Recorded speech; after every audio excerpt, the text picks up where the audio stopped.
Hello guys, मैं हूं नरेश तेकाम और आप देख रहे हैं आपका अपना यूट्यूब चैनल एनएम पोल्ट्री। दोस्तों, आज हम बात करेंगे 500 मुर्गी पालने पर कितना खर्च आता है और हम 500 मुर्गी ख़रीदने से लेके बेचने तक का पूरा अपना लागत निकालेंगे और कितना खर्च हुआ ये सब निकाल कर आज देखेंगे। 500 देसी मुर्गी पालने के लिए हमको लगभग जगह की ज़रूरत पड़ेगी 500 स्क्वायर फीट, क्योंकि मुर्गियाँ देसी हैं। ब्रॉयलर होता है तो वह पर स्क्वायर फीट पर एक काम चल जाता है, लेकिन इधर पे अपन को 1.5 स्क्वायर फीट की जगह चाहिए होता है, क्योंकि देसी मुर्गियाँ घूमती हैं। उनको घूमने के लिए जगह चाहिए, उनको फ्री जगह चाहिए। उससे कम है तो थोड़ी दिक्कत हो सकती है, उससे ज़्यादा हो तो कोई बात नहीं। अगर उससे ज़्यादा है तो कोई बात नहीं। अगर 500 स्क्वायर फीट की अगर जगह हम बना रहे हैं, पर स्क्वायर फीट 150 रुपये के हिसाब से लेते हैं, तो 75,000 रुपये का खर्च आता है हमको फार्म बनाने में। उसके बाद हम ले लेते हैं चिक्स का खर्च।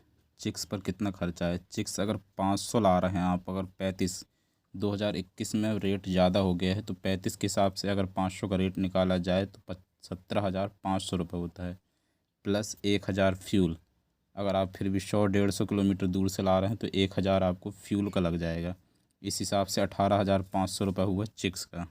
अब बात कर लेते हैं कि फ़ीडर पर कितना खर्च आएगा। फ़ीडर ड्रिंकर के हिसाब से अगर देखा जाए, 100 बच्चों पर 3 फ़ीडर और 3 ड्रिंकर लगना होता है। इस हिसाब से हमको 500 देशी मुर्गी के लिए हमको चाहिए 12 फ़ीडर ड्रिंकर।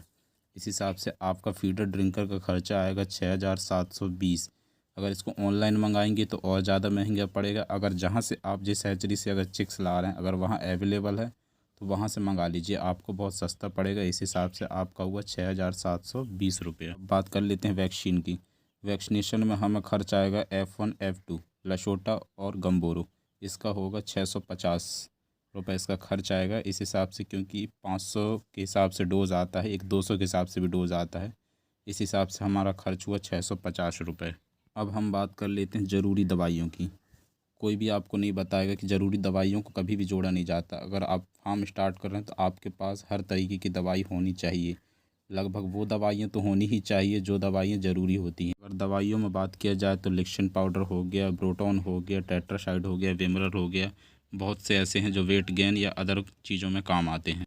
अब बात कर लेते हैं फ़ीड की। अगर फ़ीड पर खर्चा देखा जाए तो फ़ीड, अगर एक मुर्गी को अगर 1 केजी 1.5 केजी होना है तो वह 3 केजी दाना खाकर, 3 केजी फीड खाकर 1 केजी 1.5 केजी वज़न गेन करेगी। इस हिसाब से मेरे इधर 50 केजी का एक बैग आता है, जो कि 1480 का आता है। और 1480 के हिसाब से हमें लगेंगे 3 महीने पे 12 बैग के हिसाब से हुए 17,500 करीबन। वो पूरे ले लिया जाए तो 18,000 का खर्च फीड पर आ रहा है।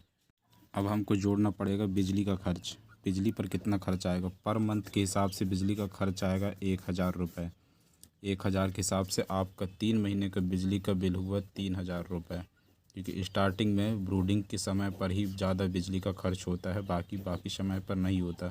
कि उस समय पर पर्दे खोल दिए जाते हैं, या फिर आपका थोड़ा बहुत जगह है तो वो बाहर घूमने के लिए मुर्गियों को छोड़ दिया जाता है। अब हम पूरा गणित लगा लेते हैं कि कितना हमने लागत लगाया और कितना हमको 3 महीने पर प्रॉफिट हुआ। उस हिसाब से हम अपना गणित लगा लेते हैं। तो हमने पूरी लागत लगाई है 46,700 रुपये की। अगर सभी मुर्गियों को अगर 300 के हिसाब से थोक पर कहीं बेच दिया जाता है होलसेल में, तो उसका पूरा 500 मुर्गियों का अगर आता है पूरा 1,50,000 रुपये, 1.5 लाख रुपये। अगर 1.5 लाख में से 46,700 रुपये अगर हम माइनस कर देते हैं, तो उस हिसाब से हमें बच रहा है 1,33,330 रुपये। तो इस हिसाब से अगर पर मंथ का अगर हमने निकाले इसका, पर मंथ हमने 34,433 रुपये का प्रॉफिट लिया। इस हिसाब से आपका इनकम बन रहा है 34,433 रुपये पर मंथ। अब बात कर लेते हैं उनकी जिन्होंने इससे पहले, जिनके पास फार्म नहीं था और जिन्होंने अभी फार्म बनाया, तो उनका 75,000 अगर अलग किया जाए तो उनका बन रहा है 9,300 रुपये पर मंथ। 28,000 उनकी प्रॉफिट जा रही है। इस हिसाब से आप अपने निकाल लीजिए। लगभग मुझे जितना पता है कि ज़्यादा से ज़्यादा लोगों के पास पहले से ही फार्म होगा, क्योंकि उन्होंने 500 से स्टार्ट किए हैं तो पहले से ही फार्म होगा। तो आप फार्म का खर्च अलग कर लीजिए, उस हिसाब से अपना फार्म का खर्च अलग करके आप अपना निकाल सकते हैं कि आपको पर मंथ कितना इनकम हो रहा है। और ये भी सही है कि आप अगर 10 रुपये का भी सामान कभी लेकर आते हैं अपने फार्म पर, तो उसका भी खर्च आपको लिखना ज़रूरी है। लिखना इसलिए ज़रूरी है क्योंकि आप छोटा से छोटा सामान जब भी अपने फार्म पर लेकर आ रहे हैं किसी ज़रूरी काम से, किसी मजबूरी के कारण या किसी कारण से अगर लेकर आते हैं तो आपको उसका भी खर्च लिखना है। इससे ये होगा कि आपने कितना कितना कहाँ खर्च किया, उस हिसाब से आपने पेट्रोल पे कहाँ खर्च किया, फ्यूल पर कहाँ खर्च किया, कहाँ आपको कितना किराया खर्च हो गया, ये सभी लिखना बहुत ज़रूरी होता है। ये सभी छोटी छोटी खर्च लिखने से आपको ये पता चलेगा कि आपने महीने पर कितना लागत लगाया और आपको महीने पर कितना प्रॉफिट हो रहा है, ये सब पता चलेगा। तभी आप अच्छे से प्रॉफिट ले पाएंगे।